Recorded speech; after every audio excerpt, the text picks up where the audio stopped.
Welcome to the Member Engagement Show, the podcast for association professionals, brought to you by Higher Logic. I'm your host, Kelly Whalen, and in each episode, we'll talk to guests whose expertise will help you gain new members, boost retention, and deepen member involvement, all goals that can transform your organization. I invite you to subscribe to the podcast so you don't miss an episode, and visit us at higherlogic.com/podcasts to catch the best of past episodes. Now, let's start the show. Hi, everyone. I'm here with another fascinating episode of the Member Engagement Show. Today, I'm joined by Martha Jack, Higher Logic's Director of Design Services. Martha specializes in building communities that not only look great, but are designed to help users engage and support the objectives of their associations. Martha came to Higher Logic through our acquisition of eConverse Media, where she was the owner for 14 years. And she's worked with countless clients, especially associations, to create synergy between their website and communities and help them build loyalty and engagement with customers and members. So I'm really thrilled to be talking with Martha today about community and web strategies for associations. Welcome, Martha. Can you tell our listeners a little bit more about yourself? Thank you, Kelly. I'm so happy to be here today. I'm a big fan of podcasts as a medium in general, and this is my very first time participating in one. My background academically in the beginning of my career is in community management. So initially, I was working with customers on community management, moderation, the strategy of their communities. And through that process, items would come up related to the user experience, the design of the site. I thought, why isn't anybody making these sites look like anything? The technology exists within the platform for people to be adding code, moving stuff around, customizing it to their needs, and nobody's really doing that so much. So it felt like an important piece of the puzzle, and so I built that team. But with my background of community management, so we're looking to build sites that look great, follow an organization's branding, meeting the objectives of why they got community in the first place, but making it really easy for their members to engage with it as well. From my experience in an association space, we didn't necessarily, when we first got community, we didn't necessarily have like a community background. So we were looking to expand into having a really robust online community. And I think having the support of someone explaining why that community design and implementing best practices would have been really helpful for us at that time. Yes, absolutely. And it's so specific to the need of the individual organization. That's one of the things we ask in a discovery call is, why did you get community in the first place? And the most typical answer is that ability for members to connect and share knowledge. But for some other organizations, it's more about the peer-to-peer networking and helping people make connections. Sometimes it's more about easy access to resources. Sometimes it's about the members' ability to easily do their volunteer working group kind of stuff, whether that is a committee, a chapter, or some other type of component. And so all of those things kind of drive, like, well, what do people see when they land on the page? And I think that kind of gets into one of my first questions, which is why community design is important. Because I think maybe on the surface, people think, oh, design just makes it look pretty. But I think you're kind of touching on the fact that design is important to function as well. Yes, absolutely. And to kind of drive people to the actions that you want them to take, and to really be taking the best advantage of the platform. Out of the box, things are kind of set up as common denominator best practices, right? And that might not be exactly what every organization needs to meet their goals. So to really be marrying those things. One of the things that's also really important to my team when we're working with a customer is that their community is going to be sustainable. By that, I don't mean something environmentally friendly. What I mean is that it's going to grow with you. If there's something we know about associations, is their needs change over the year, right? Maybe there's a big membership push. Maybe the push is the big annual meeting heading into that, coming out of it. And so the site needs to be designed not for a specific snapshot in time where, like, yeah, you're going to need this big promo spot to promote the event right now.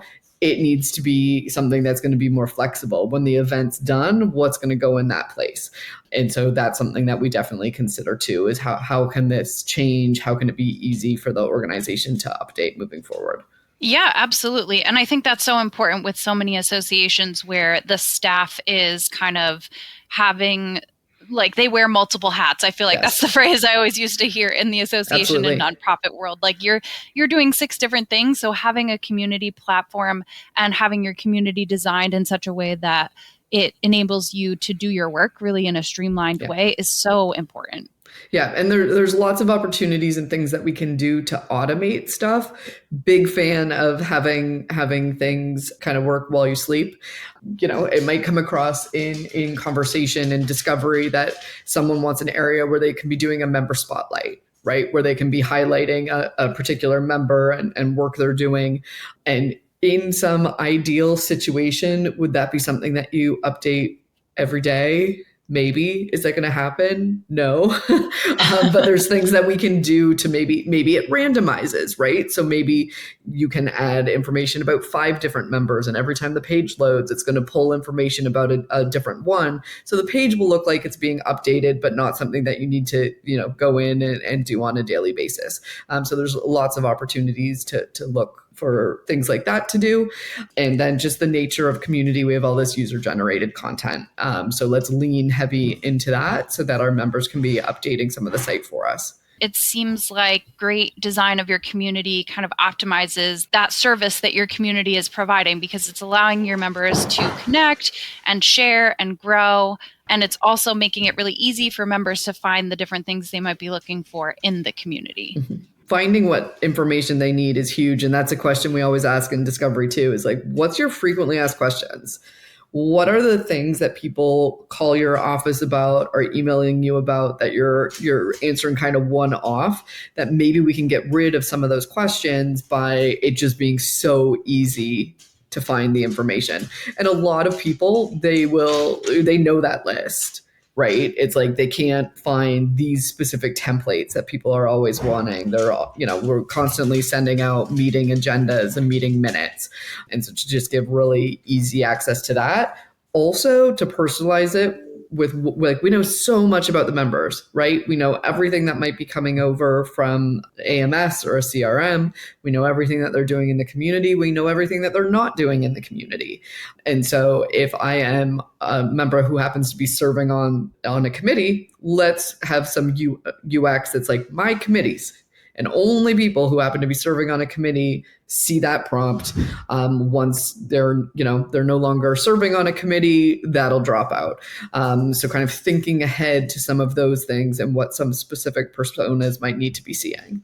That seems like a really forward-thinking strategy too, because I feel like something I still remember from a podcast episode I did last year with Reggie Henry was he was talking about how members aren't just like comparing their experience to your association. They're comparing their experience with your association to all of the online experiences they have. So you're like almost competing with these big like companies like Netflix, Amazon.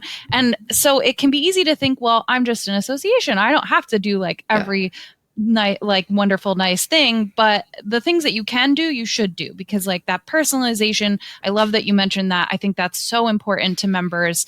And it can be hard to think of like how you would personalize if you're just broadly thinking about personalization, but that's a great example you just made. Like make it so that when someone logs in the community, the committees they're part of show up right on that homepage. Yeah. And it does, like comparing it to a Netflix, Amazon, a LinkedIn, whatever that your members might be using on a daily basis, doesn't mean you need to get complicated with your community. You can still keep it really simple, really clean, concentrate on what you need to concentrate on. You don't need to use all the bells and whistles.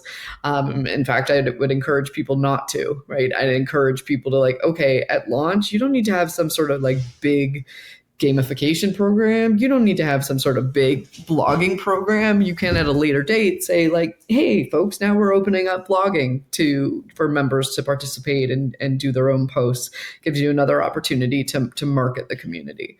When you're launching a new tool, I mean, it can be really overwhelming just to even think about starting that and prepping for it. And I think maybe a mistake that some association professionals make is thinking that they have to do everything at once right at the start, and not realizing that there's actually this benefit to like rolling things out over time, like set up the beginning part. And like you said, then you have this opportunity to tell them, oh, there's a new thing in the community now. New shiny toy. Yeah. Like jump in there again. If you haven't been in there, here's this new opportunity to log in. Yeah. And it's a lot to bite off launching a community, right? And especially if you've never done it before, especially if this is totally new to your organization. So keep it simple. And it really is like, it's funny. I actually in the last week had this conversation a number of times where we've got some design projects doing some custom communities for various customers, and they're just about at launch, right? They're like just ready to get out there. And the conversation is like, oh, well, what's the process for that? What does it look like? Technically, flip of a switch, right? Like technically not a big deal at all. It's just now you can see it and it lives at this URL and you can share that. So what it really is an exercise in communications. What is this? How do I use it? What are we supposed to be doing here? Some folks will take the approach of, if we've done a brand new design for an existing community, of just, maybe sending some screenshots in the weeks leading up to get people excited. Sometimes people just flip the switch and then do a post saying, hey, look, new look and feel. We're super excited about it. But that's the piece that I think takes more effort, is like, what is the launch communications look like? As much as I think community draws people in, and that's awesome, there's also this opportunity to direct people to it, to like start getting them engaged with it so that then they can keep engaging with it, so that you're kind of providing them that first step. You're showing them that first step of saying, hey, you can log in here and these are the benefits you can get. And then I think over time they start to realize the benefits that they're getting by being in there. Yeah. And you're going to have to keep doing that for a very long time, right?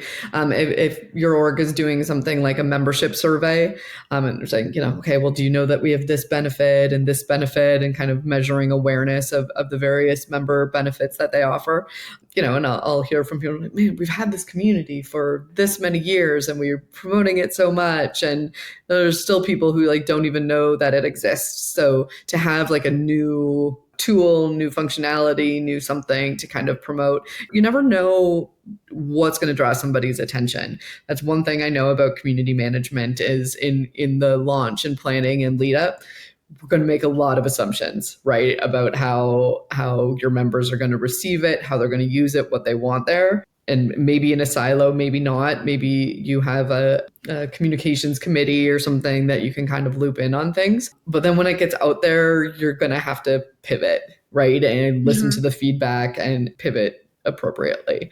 So you never quite know what's going to draw somebody in. Going back to what you said about like keeping those points of engagement to like kind of get them drawn into the community, I think that's one of the things that's so nice about HireLogic Thrive community, is that there's like the built-in digest function that, and you can even use Smart Newsletter that's sending people an automatic email that reminds them of the things they can find in their community. Because we at HireLogic we actually use a HireLogic community for our internal communication sometimes. And it's really nice for me to get those digests in my email, because I don't necessarily, maybe someday I'll get to the point of like regularly logging into the community more often. But if I'm not logging in, then that email is still this touch point for me to be like, oh, somebody posted XYZ thing. I'm going to want to go in there later and check that out. Absolutely. And it's from our colleagues and our peers, right? It's not that digest email. Obviously it's a concern for everybody.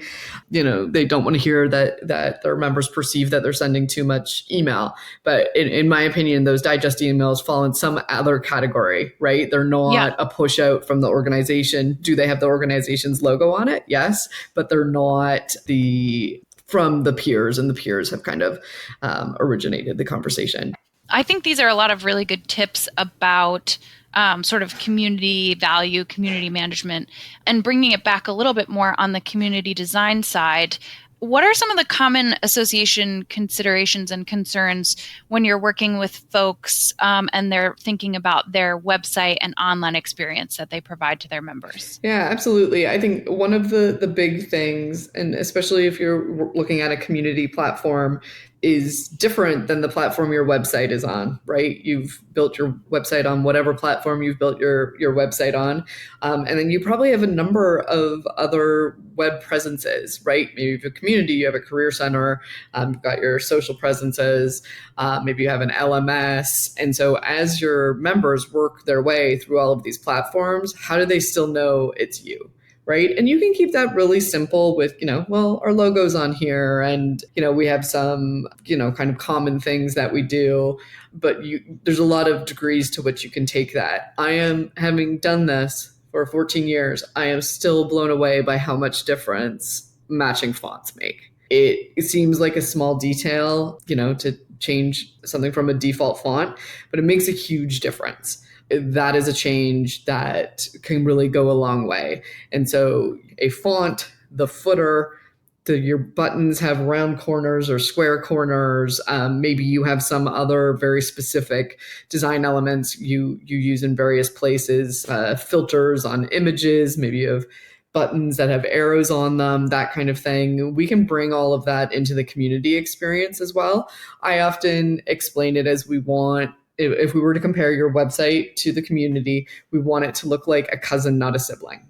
So we want it to be very clear that you're in the same family, but you're not confused about where you are, right? They're not so close that people are on the community site and they're trying to find a piece of information that is on your website or vice versa.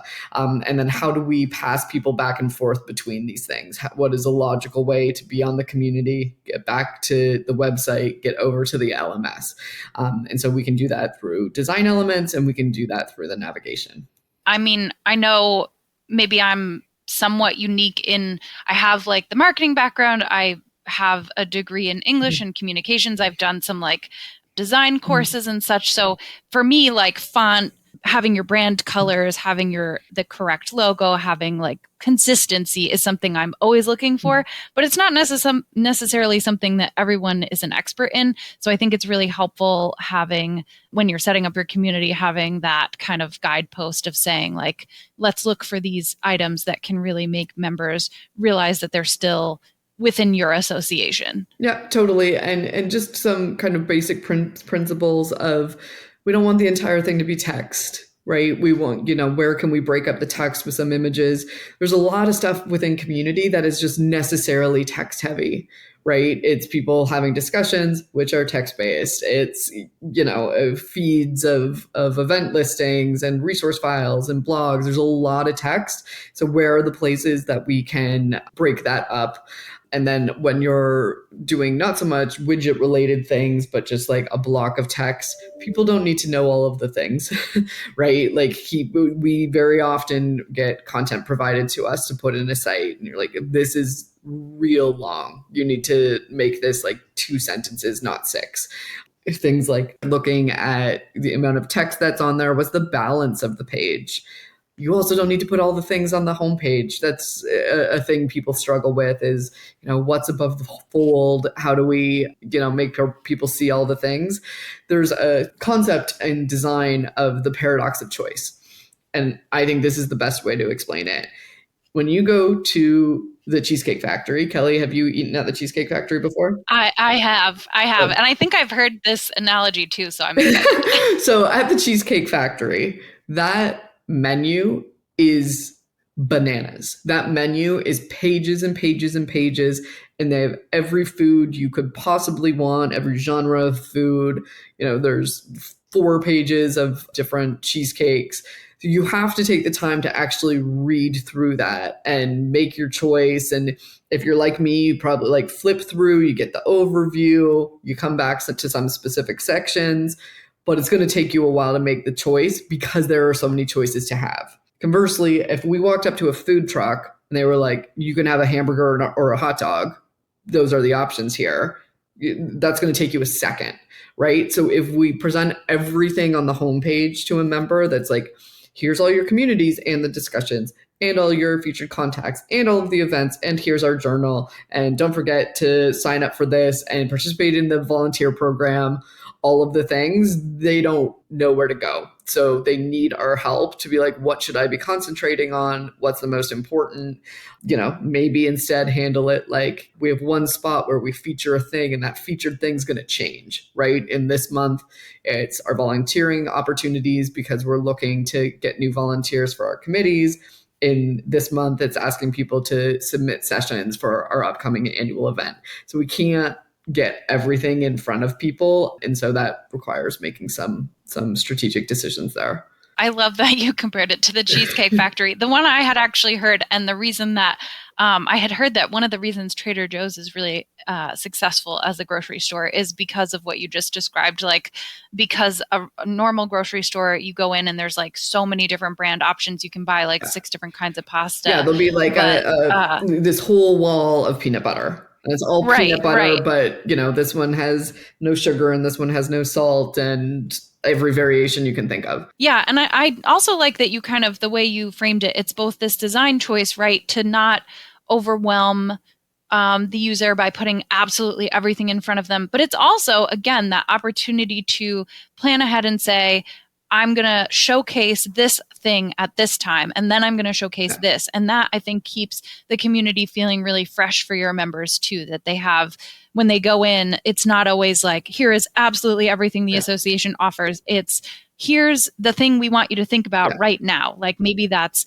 session proposals, maybe that's a particular webinar that's happening or an event. And then next time they log in, maybe there's a different something that you're making sure they know about, like your job board or some kind of member awards.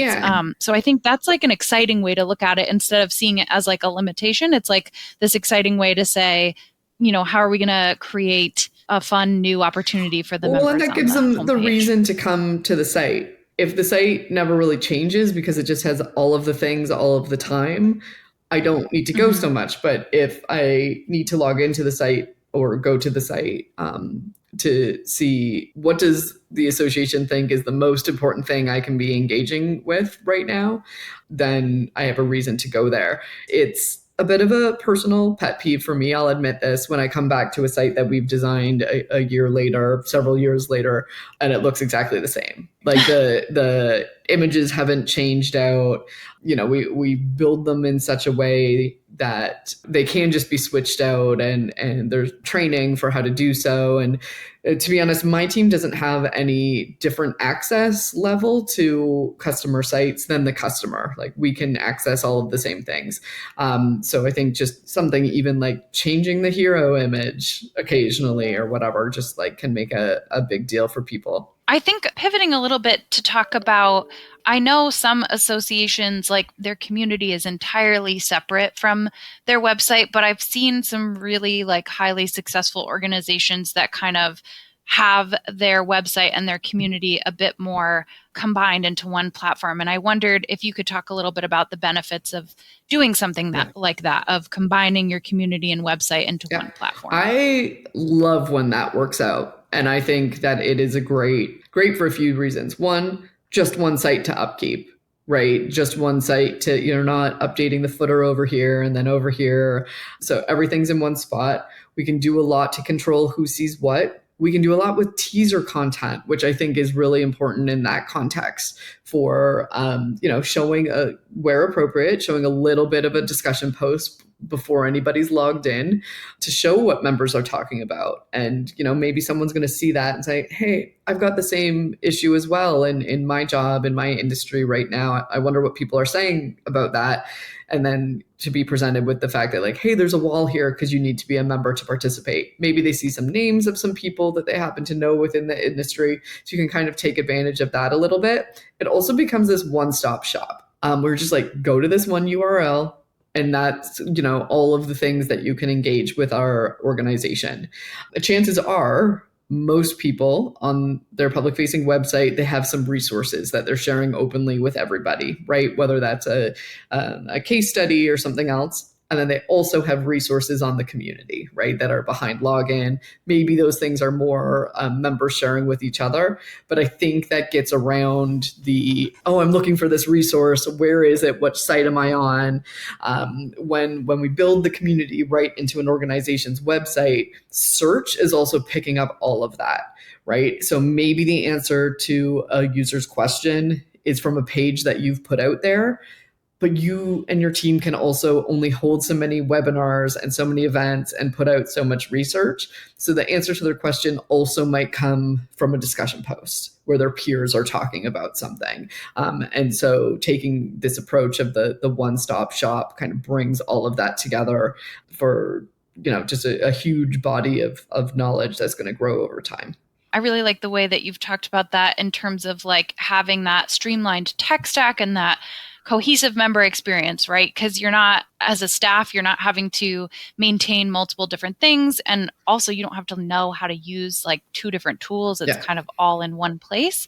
And then for the member too, like you said, if you're in the community, then you also can hop over and look at a webinar or look at a page about your member benefits or whatever that may be.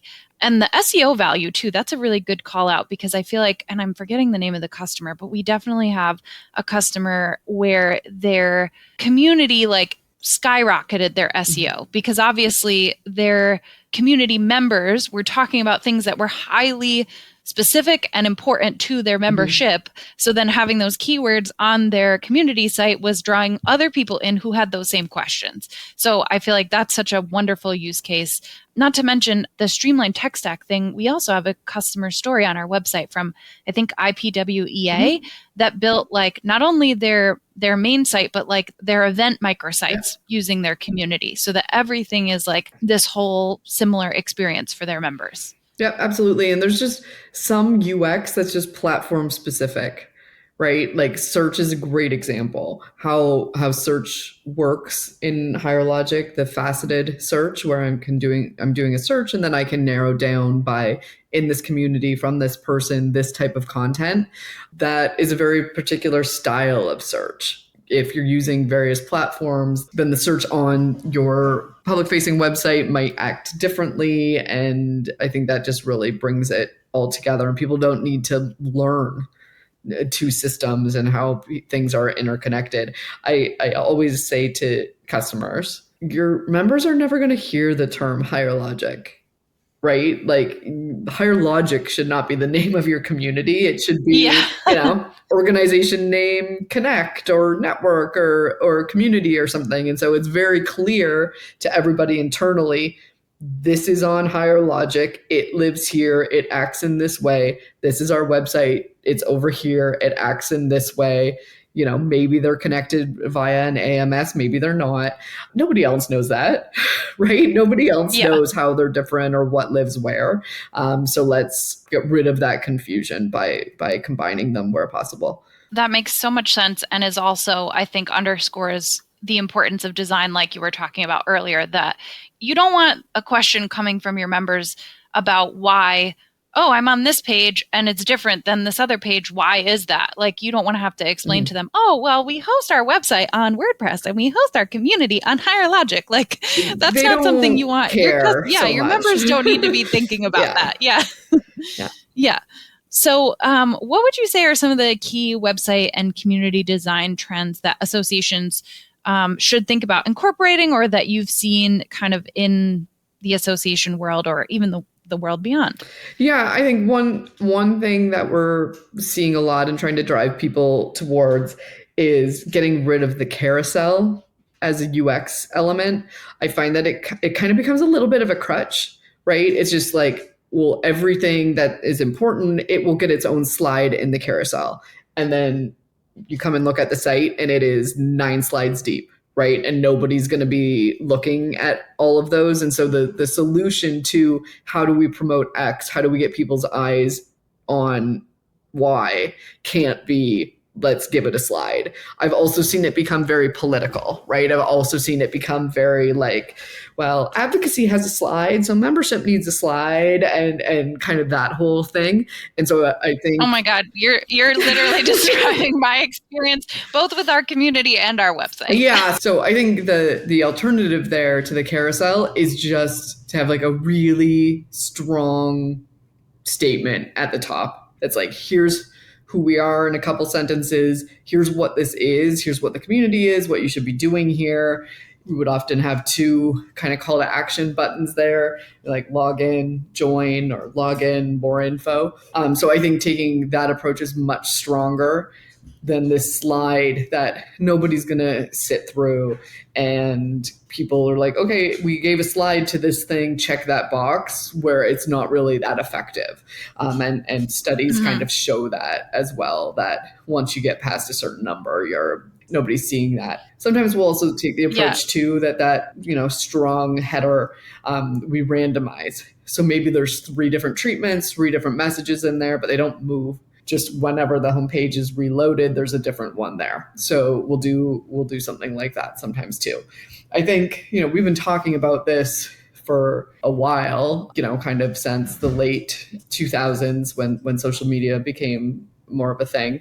But just leaning into that user-generated content, I think there's some fear there. That's like, no, but we want to copy edit everything that's on our website. We want to vouch for it. We want to make sure that we're in control. But I think it's, if you can trust your members to open that door a little bit and let people see what people are talking about and who's talking about what, and the frequency with which they're talking. So one of our customers, the Veterinary Hospital Managers Association, they... Oh, yeah. We have a story for them on the website. Yeah. They have both their website and then within the website, their community on HireLogic, and my team designed that. If you are not logged in and you are on the homepage, you can see a lot of the discussion content and what people are talking about. And you can see with the timestamp on it that this was 30 seconds ago, 5 minutes ago, 12 minutes ago. And the VHMA team did not update their website 30 minutes ago and 5 minutes ago and 12 minutes ago, right? But the members have kind of showed what an active space it is, right? And so you might not be ready for that from day one, because you kind of need to build that engagement and see what's happening there. But when you get to a certain point and have a more mature community like VHMA does, to kind of get that in front of people, I think is really valuable.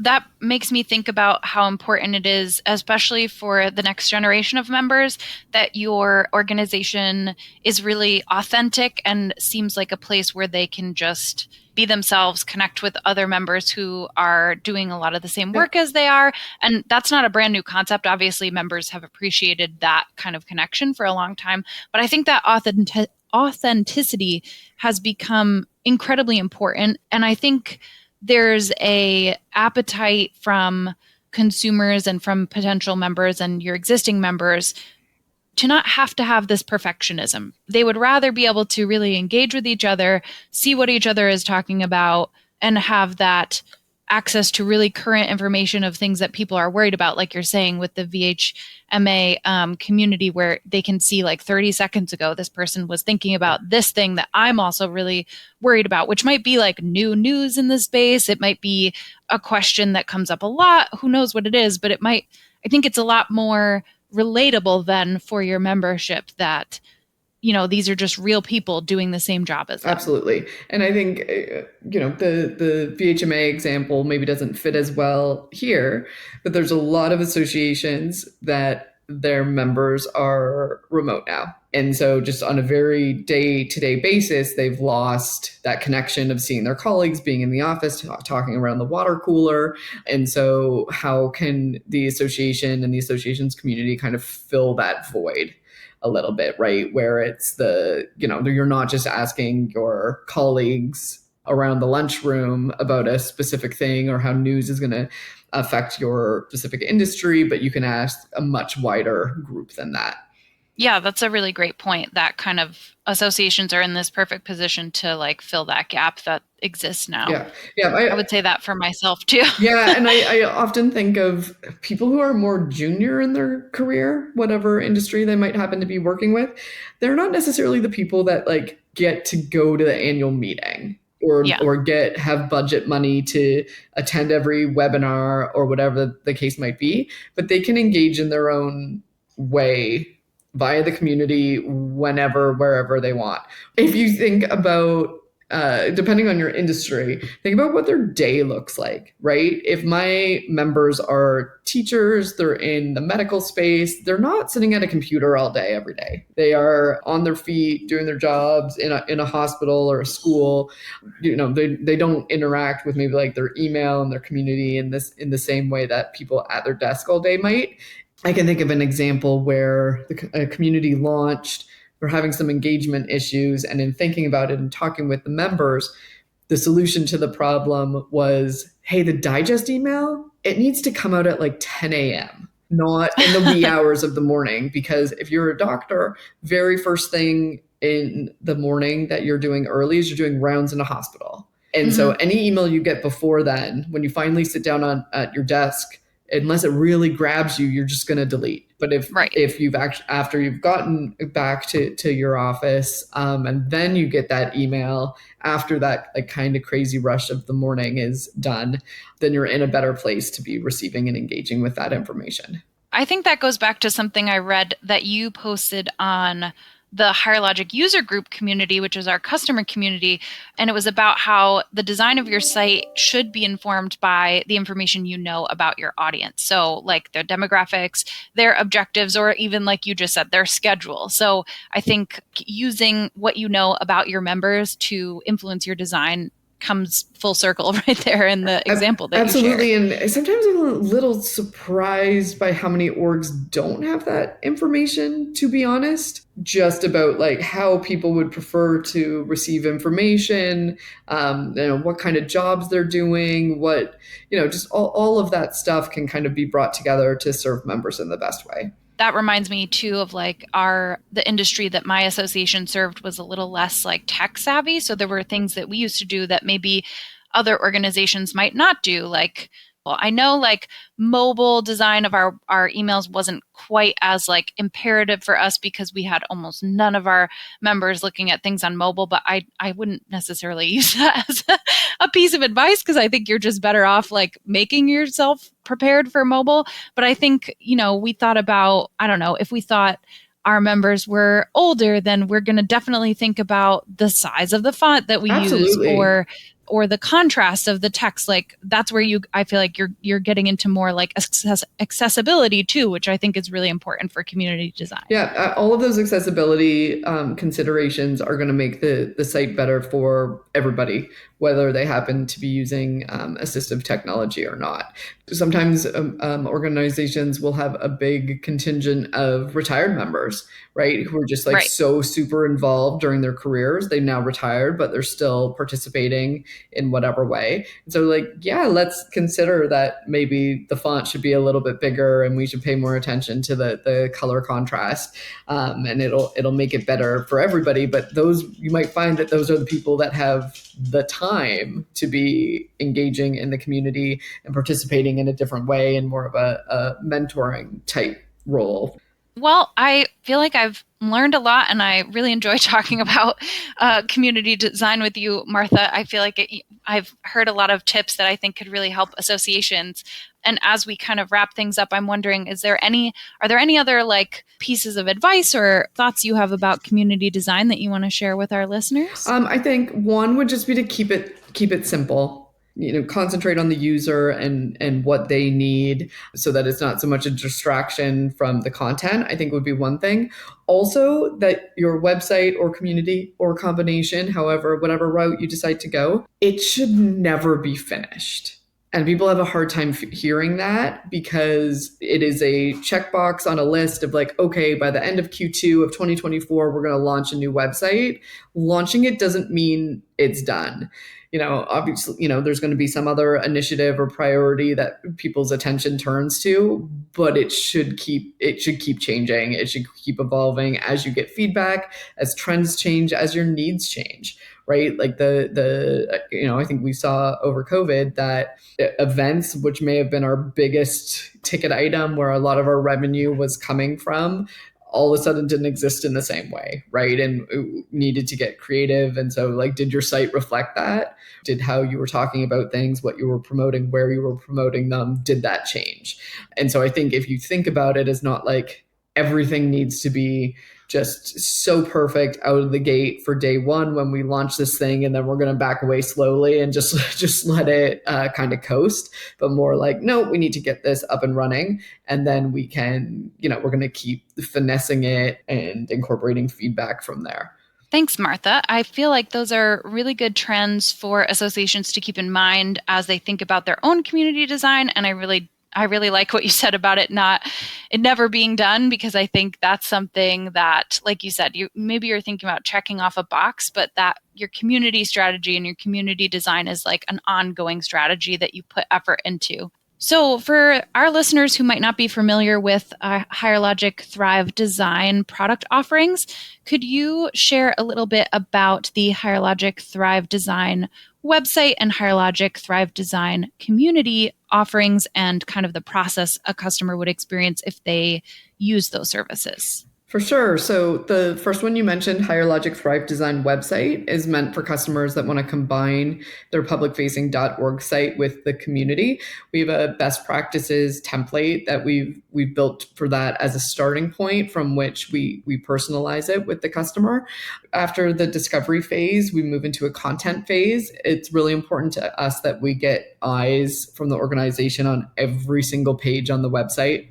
It's the chance to really evaluate what needs rewritten, what isn't the right tone for the organization, what we can get rid of. We don't just want to bring over all of this old content.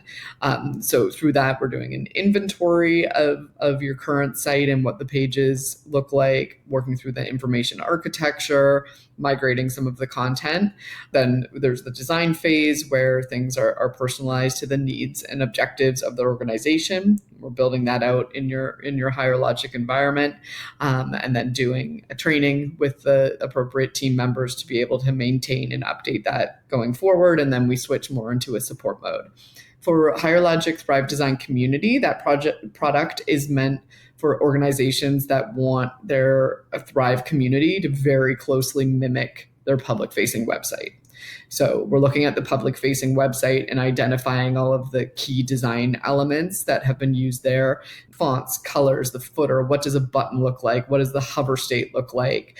Do you have certain filters? Do you have certain background gradients that are used on things?